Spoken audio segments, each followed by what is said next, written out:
The M1 iPad Pro has been out for a little over a year now, and as much as I love my iPad Pro, right now might not be the best time to buy one. Let's talk about it.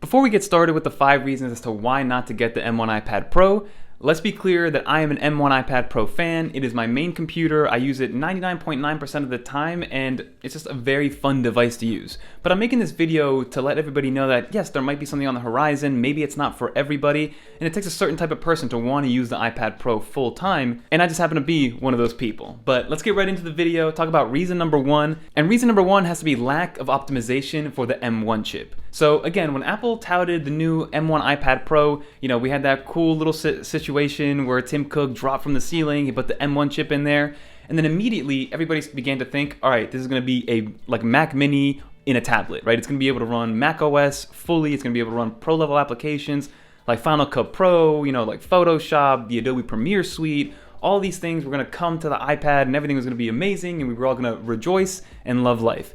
But clearly, that didn't happen. If anything, it wasn't until a couple months ago that Apple finally released restraints on developers being able to use all of the RAM on the M1 chip. Up until this year, developers were capped at 5 gigs of RAM in order to use their third-party applications. And now with the M1 chips, these iPads come with a standard of 8 gigs of RAM and then up to 16 gigs of RAM. So it wasn't until a couple months ago that Apple finally released everything and said, now that these iPad Pros can go past that 4 and 6 gigs of RAM, which we had on the A12X and the A12Z, let's let you guys kind of let loose and go for it. But again, we haven't seen too much optimization on the App Store side because most iPads don't have more than 5 gigs of RAM. If you think about it, I think the iPad 9th Gen only has 2 or 3 gigs of RAM. The iPad Mini only has 4 gigs of RAM. The iPad Air, before they got the M1 chip in there, also only had 4 gigs of RAM. So there weren't too many devices on the tablet side, on the Apple side, that needed to use more than 4 gigs of RAM. And since the applications usually work vertically, so they work the same as they do on the iPad 9th generation, and the same way it's going to work on the 12.9-inch fully loaded iPad Pro, that's why App Store developers aren't optimizing, because then they would have to have 2 separate versions.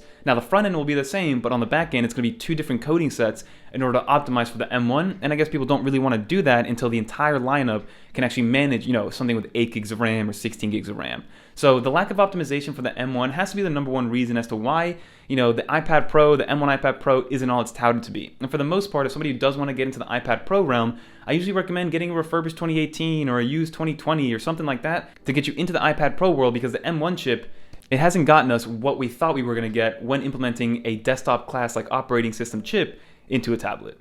Reason number 2 has to be iPadOS 15. So in my opinion, iPadOS 15 was a regression from iPadOS 14. So iPadOS 14 had the Today View, it brought cursor support, it brought all this amazing stuff, even with iPadOS 13.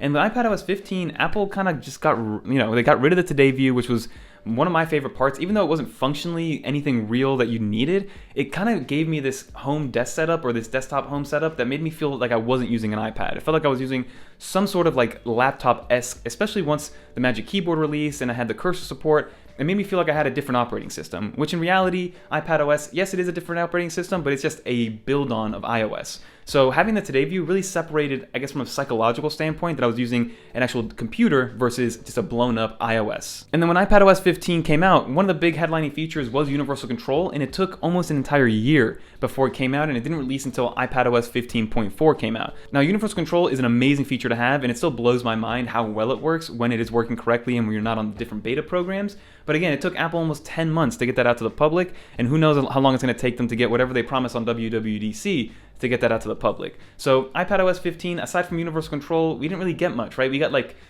multitasking changed a little bit, but from a function standpoint, it remained exactly the same. Like they didn't add a 4th window that you could have open or being able to switch between stuff. They added the app shelf, which was kind of nice, so having multiple instances of the same application. But overall, iPadOS 15 was just a wash. It was kind of just a semi-improvement. It was like an iPadOS 14.5, in my opinion, because we brought the app library to 15.0 when it was already in 14.0 on the iOS side, and they touted it as a new feature on iPadOS 15. Leave a comment down below if that rings a bell with Apple bringing back all the ports to the MacBook Pros. But that's reason number 2. iPadOS 15 was just an overall letdown. And year after year, ever since iPadOS 13, the hope and the expectation has grown and grown and grown. And every single year, we're kind of brought back down to earth, and Apple reminds us that the iPad is going to remain an iPad until something else kind of changes up. Let's hope iPadOS 16.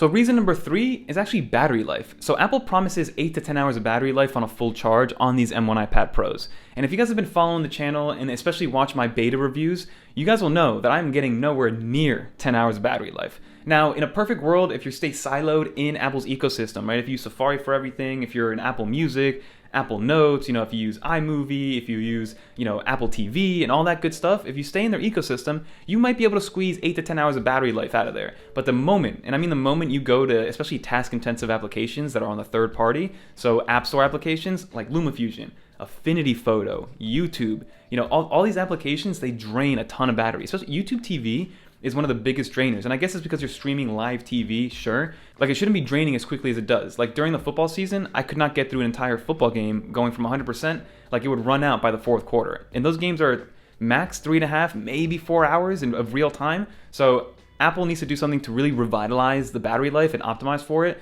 especially on the third-party application side. Because, yes, if you stay siloed in the Apple ecosystem, things are fine and dandy. You'll get that 10 hours of battery life if all you do is watch Apple TV and surf the web on Safari. But again, like I said, if you move out of the Apple ecosystem or the Apple applications, battery life starts to drain immediately, and Apple needs to kind of fix that, because right now, if I'm editing an entire video on LumaFusion, in 3 hours, my iPad's dead. And again, yes, I know that I'm using 4K footage, I know that I'm doing slow-mo and stuff like that, and adding LUTs and whatever, but at the same time, and I understand that the iPad is a very thin piece of hardware and it's beautiful to look at and things like that, but I'd be willing to go a little thicker if it means a little bit more battery life. But that's reason number 3. Battery life is just on the more, it's not terrible, but it's subpar, and it's not what's promised if you leave the Apple ecosystem.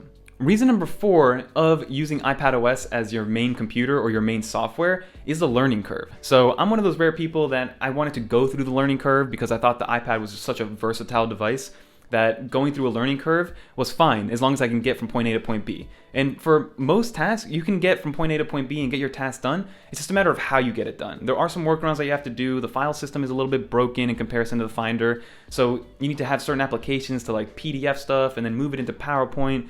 There's just a learning curve when it comes to using iPadOS 15 as your main computer, especially if you're used to something like Windows or Mac OS. If you're on the Mac OS side, it's a little bit more familiar, but at the same time, it's still different enough where you're gonna have to learn new ways to get things done. And for the most part, there's 2.1 million applications in the App Store that can be used on the iPad. So for most tasks, you'll be able to find a tool in the App Store to get whatever job you need to get done. It's just a matter of, A, are you willing to learn that new tool? Are you willing to pay for that new tool? And are you willing to go through, the hardship and the learning curve of getting from point A to point B when you already have, a computer and you know how to use that computer already? So the learning curve is one thing that really deters people from going full iPad Pro, because it's not a one-to-one duplication of macOS. It's its own version of iPadOS and iOS. It's like iPadOS is iOS and macOS combined, but a dumber version of both of those different operating systems. So the learning curve is one thing to keep in mind. And I always tell people, if they do want to go full iPad, go into the application store and find out every single application that you need and make sure they run well and they run correctly. Because if you need an application that's not in the App Store and you go full iPad Pro, you're kind of relegated to Safari and using their desktop class browsing, which is great, but again, it's probably not the same as what you're used to from a dedicated desktop application. So that's reason number 4, like I said, the learning curve. And then reason number 5, the very last reason, is probably the one that you guys are wanting to hear the most. It just has to be the price. And not just the price, but the price to performance ratio. So I'm finding it harder and harder to recommend, especially a 12.9-inch iPad Pro, to people that are going to school, getting their first job, or just want a laptop for around the house. Because the iPad Pro, even though it's an amazing device, I love the aesthetic, I love the versatility, I love what I can do on it with all my applications, it's $1,100 for the baseline M1 12.9-inch iPad Pro. And then on top of that, you have to get a $130 Apple Pencil if you want one, even though they're all alternatives, which I'll link down below. Also, since it's a full touchscreen, you probably want to get a screen protector. Shout out Paperlike for always sponsoring the channel. First link in the description. I do recommend Paperlike at all costs if you guys are, especially if you guys are using an Apple Pencil and taking a lot of notes digitally. But again, so you're now $130 with the Apple Pencil, probably anywhere from $20 to $40 on a screen protector. And then if you want to get the laptop experience, you're spending $350 on a Magic Keyboard. So what is that up to? $1,450 plus another $130, that's almost $1,600. And you still only have 128 gigs of space. If you want a terabyte, you're spending $2,000 on a tablet. And then if you go on the other side, a MacBook Air with everything built into it from the education store, it's $900. And the MacBook Air is a great computer. Like the MacBook Air from the education store at $900 brand new with the M1 chip, 8 gigs of RAM, 256 gigabytes of storage. That's the recommendation that I give to everybody because it's the easiest to use. There's very little learning curve. Price to performance ratio is great. It's going to last a long time as long as you take care of it. It's going to get consistent updates. And with the new M1 processor, it's like a game changer compared to the Intel side. So again, when it comes to price to performance ratio, because the performance of the iPad Pro is great, but it's just, if you can get a laptop that does all that and something that you're more familiar with at half the price, it's hard to sell the iPad at that point. So those are my 5 reasons. You have lack of optimization for the M1 chip. You have iPadOS 15 being a downer and being kind of a relegation of iPadOS 14. The overall battery life needs improvement. Then you have the learning curve situations, because if you really want to use it, there's going to be a bit of a learning curve into getting into the full iPadOS system. And finally, like I said, that price to performance ratio. It's hard to beat the MacBook Air in any capacity, let alone Mac to iPad. MacBook Air compared to any Windows computer, MacBook Air compared to all the other Macs in the lineup, it's hard to compete with that price point and that power with the M1 chip. But let's finish up this video and get out of here. That's pretty much going to do it for this video, everybody. If you enjoyed and made it to the very end, leave a little dolphin in the comments below. And before you guys start attacking the comments, obviously I love my iPad Pro. It is my main computing device, and I go to it 99.9% of the time whenever I need to get anything done. I just wanted to make this video to let you guys know that maybe with iPadOS 16 and maybe an M2 iPad Pro, it might be worth holding off a little bit, especially until WWDC, to see what iPadOS 16 is going to look like. So definitely stay subscribed to find out exactly what's going to happen when we get that update. And if you guys want to find out some more stuff about iPads or Mac computers or even iPhones, click on one of these videos right here. But I'm out of here. Peace.